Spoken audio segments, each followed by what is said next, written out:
Hello बच्चों, let's read the question. Question says, in this section has 4 choices A, B, C and D, out of which only one is correct. Mark your choices as follow.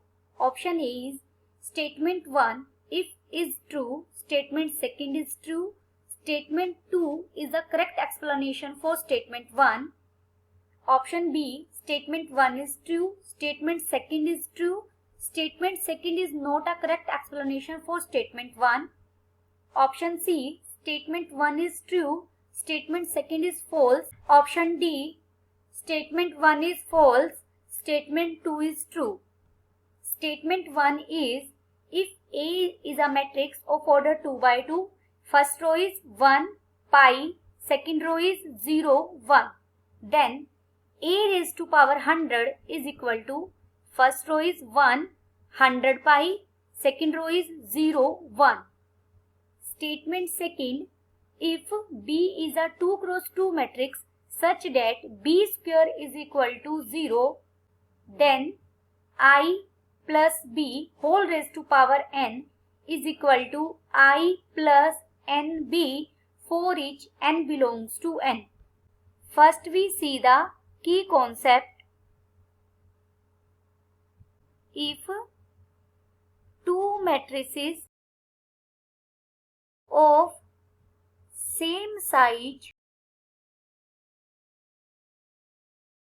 commutes with each other, then we can use binomial theorem as follow. A plus B हमारी दो matrices हैं जो commute कर रही हैं. Commute करने का मतलब क्या है? A B is equal to B A. तो हम उन्हें बाइनोमियल थ्योरम से सोल्व कर सकते हैं.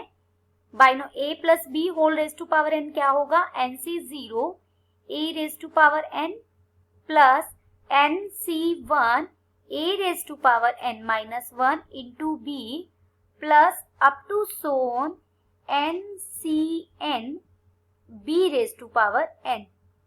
यहां हमें स्टेटमेंट 2 में क्या गिवन है? B is a matrix of order, अगर B कोई AIJ मैट्रिक्स है ऑर्डर 2 क्रॉस 2 की, सच डेट B स्क्वायर क्या है हमारा? 0 मैट्रिक्स है, 0 के इक्वल है. We know that B I is equal to IB. दो मैट्रिक्स ली मैंने B और I, दोनों कम्यूट कर रही है. Therefore, by binomial theorem,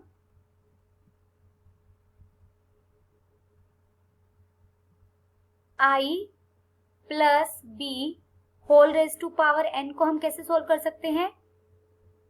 NC0 I raise to power n plus NC1 I raise to power n minus 1 into B plus NC2 I raise to power n minus 2 into B square plus up to सोन NCN B raise to power n.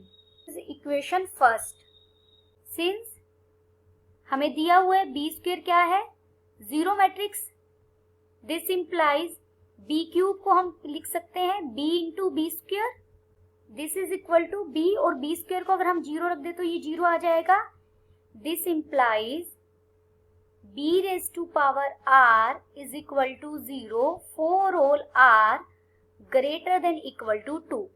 2 या 2 से बड़ी power आप B की कोई भी लें, वो 0 मैट्रिक्स ही बन जाएगा. This implies I plus B whole raise to power n हमारा किसके इक्वल हो जाएगा? देखिए सिर्फ फर्स्ट टर्म बचेगी, दैट इज I, और सेकेंड टर्म बचेगी जो NB हो जाएगी. बाकी सारी टर्म्स 0 हो जाएंगी. By equation first, this implies I plus B whole raise to power n is equal to I plus NB for each n belongs to natural number. Therefore, statement second is true. यही हमारी statement second थी. Statement second true हो गई. Now use statement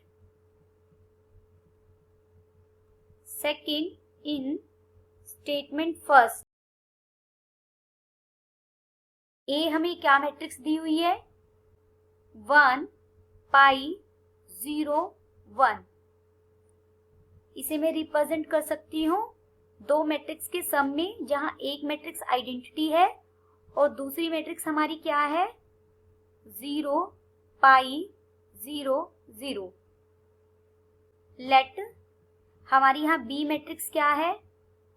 0 pi 0 0. Therefore ए को हमने क्या लिख दिया? I plus B. आल्सो हम बी स्क्वायर फाइंड आउट करेंगे. बी स्क्वायर हमारा क्या है? 0 pi 0 0 matrix, and this matrix is again 0 pi 0 0. Multiply करेंगे, हमें एक जीरो मैट्रिक्स मिलेगी 0 0 0 0. This implies B square is equal to 0. हमने ए मैट्रिक्स को रिप्रेजेंट किया I प्लस बी की फॉर्म में, जहां बी मैट्रिक्स हमारी स्टेटमेंट सेकंड वाली कंडीशंस को फुलफिल कर रही है. This implies a raise to power 100 is equal to I plus B raise to power 100.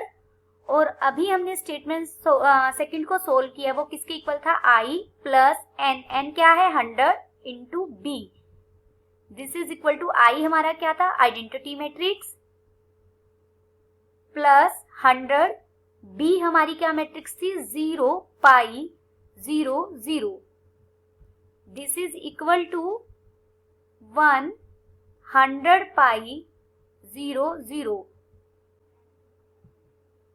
Therefore, statement 1 is true.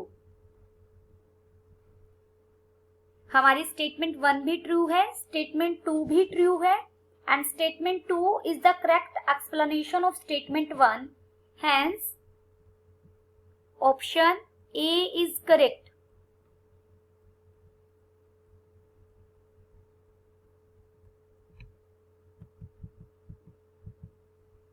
Option A is correct and all other options are incorrect. Hope you understood it well. Best of luck.